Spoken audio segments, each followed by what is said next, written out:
What's a movie with a great premise but a terrible execution? Jumper.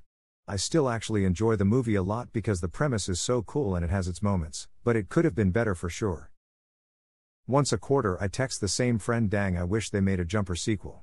It was one of those movies made at the time when everyone was so desperate for a franchise that could appeal to teens and adults that the first movie focused so hard on being the first in a trilogy that it forgot to be fun. The plans for the trilogy sounded awesome. I Am Number 4 did the same thing. Push was an example and failure in this era also. Call me crazy, but Push was so badass at the time. I watched it like once a week for months. Haven't watched it in years. Jumper and Push.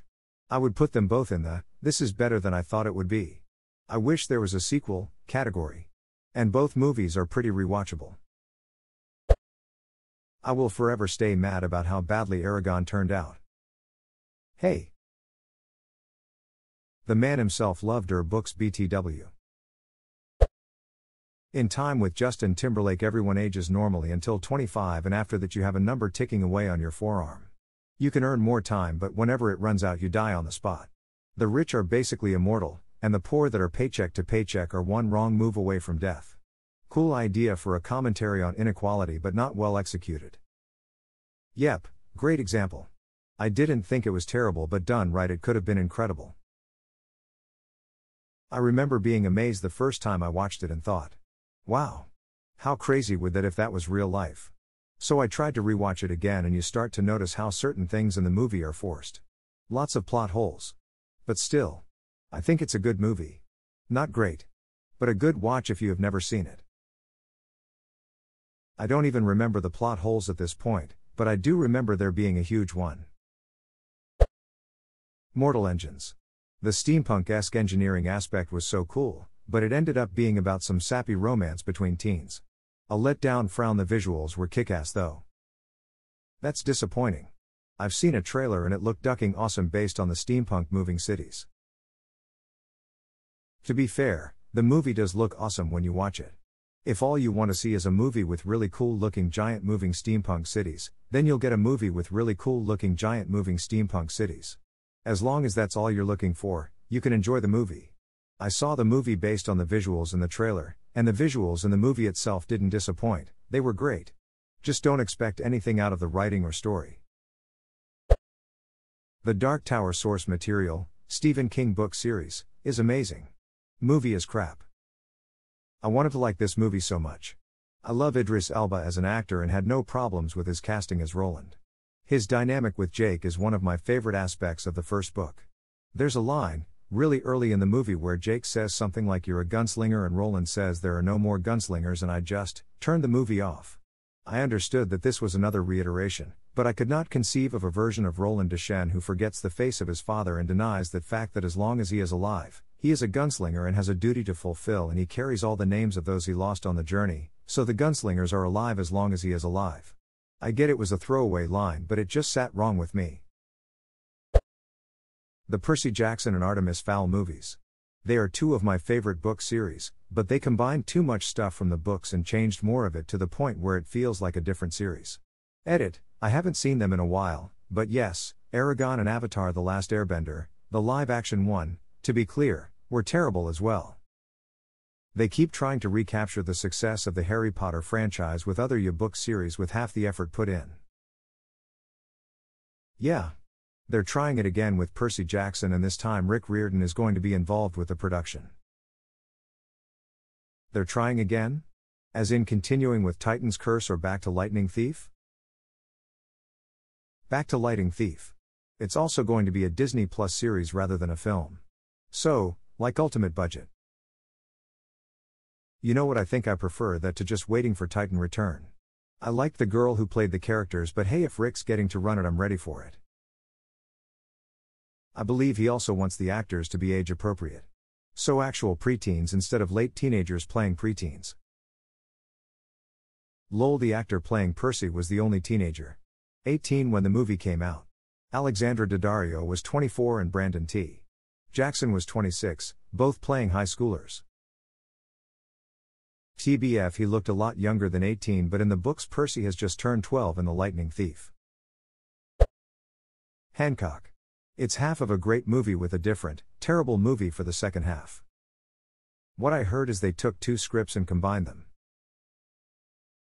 It's a lot more complicated than that. I think it was something like half a dozen producers where each one rewrit parts of the story until you ended up with that we got. It was originally supposed to be focus on the moral implications of Superman, like how Hess supposed to have sex with a normal person. Was that a hint of a reference to Mallrats? Doesn't matter, it can't happen. It's impossible. Lois could never have Superman's baby. Do you think her fallopian tubes can handle the sperm? I guarantee he blows a load like a shotgun right through her back. What about her womb? Do you think it's strong enough to carry his child? Hess an alien, for Christ's sake.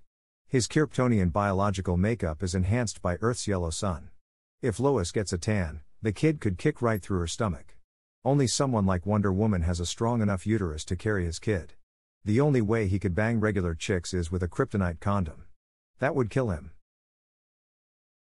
It's that sort of thinking. At least, there is a deleted scene where Hancock blows a few holes in the ceilings of his trailer. I thought that was actually in the movie this whole time. I think Terry's an extended cut that has it. Downsizing. A movie with people being shrunk down to 5 inches, so obviously it's about a boring romance and global warming.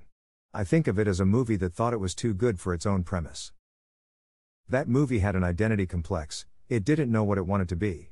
It sucked. Felt like at least 3 movies randomly stitched together. Almost enjoyed the lack of a formulaic plot since I've gotten so damn sick of the standard Hollywood plot structure, but there just wasn't any structure to the story at all.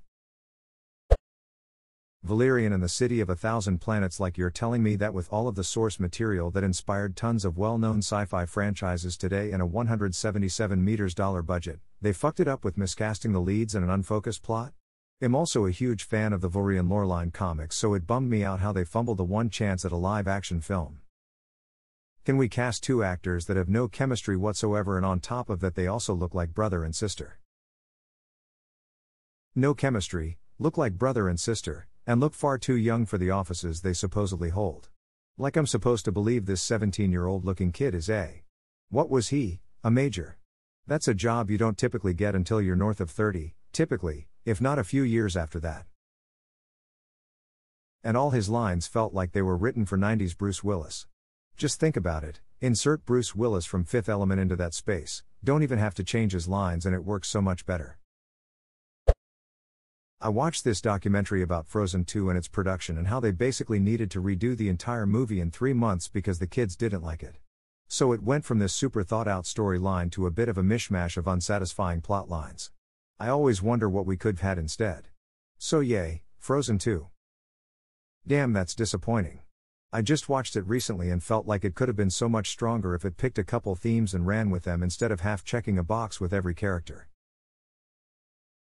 My immediate and lasting impression of that movie is that, somewhere, there's an excellent book it is based upon that I just haven't read.